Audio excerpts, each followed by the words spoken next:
नमस्कार और आपका स्वागत है फ्रॉम द हार्ट एस्ट्रोलॉजी में। और आज हम आ रहे हैं 2025 की जो भी घटनाएं हो रही हैं और आज तक हुई हैं या जो प्लानिटरी सिस्टम चेंज होने वाला है उसके बारे में आपको पूरा ब्यौरा देंगे और हर राशि के बारे में बताएंगे। आज मैं मे फेयर रिसोर्ट पे हूँ, ये गुवाहाटी में है और बहुत ही ब्यूटीफुल प्रॉपर्टी आप पीछे देख रहे हैं और बहुत ही अच्छे व्यूज़ हैं यहाँ पे। सो नाउ हम जो 2025 की बात करने जा रहे हैं इसमें प्लानिटरी सिस्टम्स में कुछ ऐसी घटनाएं होने जा रही हैं जो कि बहुत ही इम्पॉर्टेंट है।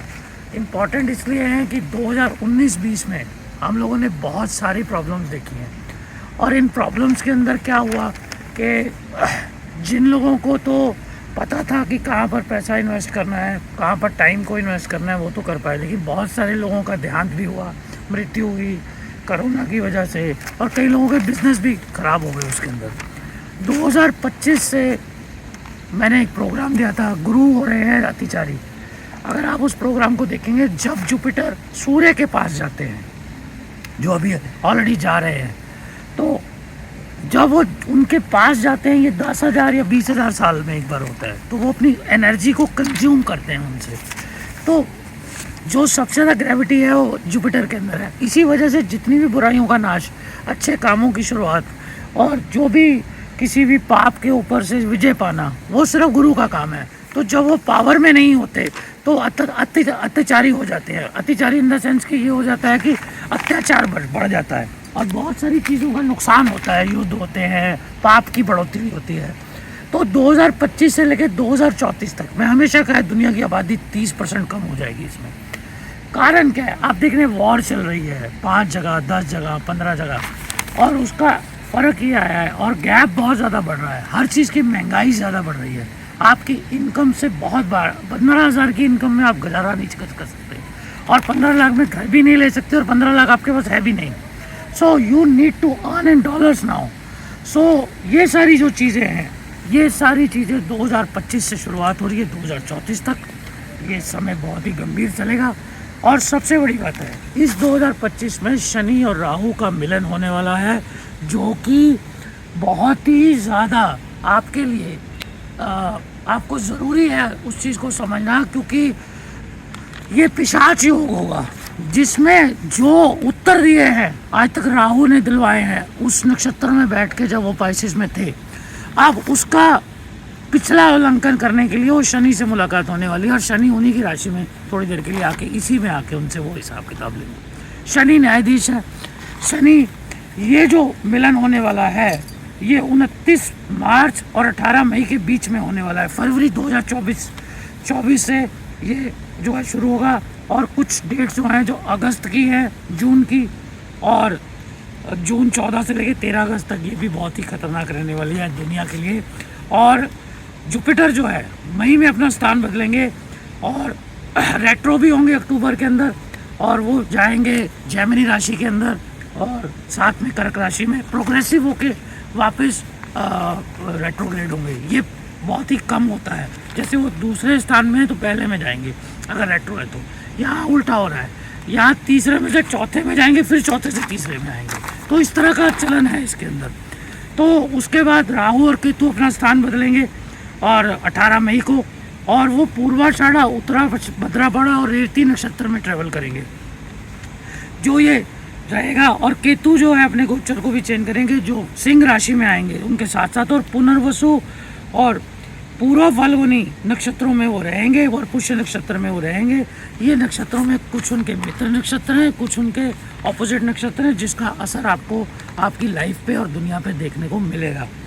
केतु और राहु का चेंज होना, गुरु का चेंज होना और सैटर्न का चेंज होना एक ही साल के अंदर, ये बहुत ही कॉम्प्लिकेटेड सा होता है। और स्पेशली जब राहु और शनि की मुलाकात भी होने वाली है कुछ टाइम के लिए। उसके बाद एक दृष्टि योग बनेगा राहु और जुपिटर के ऊपर, और जुपिटर का 9वीं दृष्टि पड़ेगी राहु के ऊपर। तो ये दृष्टि योग भी एक चंडाल योग को जो है कॉम्प्लिकेशन से बढ़ा रहा है। तो 2025 बहुत ही चैलेंजेस वाला साल रहने वाला है हर राशि के लिए। इसके अंदर राहु सैटर्न भी चेंज हो रहे हैं। सैटर्न का जो गोचर चेंज होना है वो मार्च 29 को होगा और वो उत्तरा फाल्गुनी, उत्तरा भद्रापाड़ा में जो है जाएंगे जहाँ पर वो अब अपना उत्तर देंगे जो राहु से उन्होंने रिसीव किया होगा। तो जिसने भी आपने झूठ बोले हैं, किसी भी कंट्री ने करप्शन किया है, ये सारा समय जो है उनके लिए बहुत ही ज़्यादा इम्पॉर्टेंट होने वाला है। तो हम हर राशि का उल्लेख करेंगे इसमें, किस तरह से इन राशियों का आगे चल के काम होने वाला है, दुनिया के ऊपर क्या असर होने वाला है। वॉर तो बढ़ेगी, डिसीज़ भी बढ़ेगा, कॉम्प्लिकेशन बढ़ेंगी, लेकिन ये ध्यान रखिएगा शेयर मार्केट से जिन लोगों ने कमाया है इस बार गंवाने का टाइम है। सिल्वर कलर की चीज़ें, टेक्नोलॉजी से रिलेटेड चीज़ें और मिसाइल अटैक्स, और जो ये जब ये पिशाच योग रहेगा ये रशिया के ऊपर रहेगा उस समय, तो वहाँ से बहुत सारे न्यूक्लियर बम का भी काम हो सकता है, जिसके बारे में मुझे हमेशा अंदेशा रहा है। लेकिन जब राहु वरुण नक्षत्र में आएंगे, यानी कि शतभिषा नक्षत्र में आएंगे, लॉर्ड वरुण है, तो मैं हमेशा कहता हूँ लड़ाई अब समुंदर के लिए होगी, पानी के लिए होगी, समुंदर से होगी और समुंदर के लिए होगी। तो इसलिए war will be for the sea, in the sea, for the sea. So that we have to understand कि अपनी बाउंड्रीज को हमने कैसे तय करना है, दुनिया किस तरफ जा रही है, हमें अपने आप को किस तरह संभालना है, रिश्तों को किस तरह संभालना है, पूजा पाठ में किस तरह लगना है, परमात्मा का साथ कैसे लेना है। आइए शुरुआत करते हैं राशियों के बारे में। राशि शनि की राशि है, राहु का भी संयोग रहता है उसके अंदर, क्योंकि कलयुग के अंदर राहु और शनि की युति जो है या उनकी जो पावर्स हैं बहुत ही पावरफुल होती जाएंगी, और इनका भी मेन योगदान रहेगा शुक्र का, राहु का, केतु का, और केतु का थोड़ा कम रहेगा इसमें, केतु डिजास्टर में ज़्यादा रहेंगे। अब ये जो राशि है इसके बारे में मेरा तो दिल कर रहा है कि चर्चा करूं काफ़ी देर तक, लेकिन उतना समय नहीं है और ना ही मैं ज़्यादा इतने कॉम्प्लिकेशन में आपको ना। इस राशि के अंदर जो लगन में राहु आ रहे हैं और लगन से राहु सैटर्न निकल के दशम में जा रहे हैं, तो ये राशि को पिछले 2 साल से 2.5 साल से जो राहु और शनि ने घेर रखा है, ये बहुत ही कई चीज़ों का अंदेशा देता है। अब मुझे कई पॉलिटिशियंस की, जो बड़े पॉलिटिशियन जिन्होंने वॉर की है, या एलन मस्क हैं या इस तरह के लोग हैं, उनकी कुंडियाँ नहीं पता हैं ओरिजिनल क्या हैं, लेकिन मुझे पता नहीं क्यों लगता है कि ये जो इफेक्ट है जिन जिन कंट्रियों में वॉर्स हो रही है, या चाइना भी है या रशिया भी हैं, उनके जो बड़े लीडर्स हैं इस तरह की राशियों के या लग्नों के अंडर कंट्रोल में हैं। तो ये जो परिवर्तन योग जो हो रहा है आपका राहु का और सैटर्न का, सैटर्न आपके सेकंड घर में आएंगे, राहु आपके लगन में आ जाएंगे, केतु आपके सप्तम में आएंगे, जुपिटर आपके पंचम और षष्ठम स्थान को देखेंगे। तो ये सारी चीज़ें जो हैं बहुत सारे चैलेंजेस क्रिएट कर रही है। ये क्रिएट करने के साथ साथ अपॉर्चुनिटीज़ भी ला रही है, बशर्ते कि हॉरोस्कोप के अंदर आपके जो राहु और केतु हैं वो अच्छे बैठे हों, सैटर्न अच्छा पोजीशन में हो।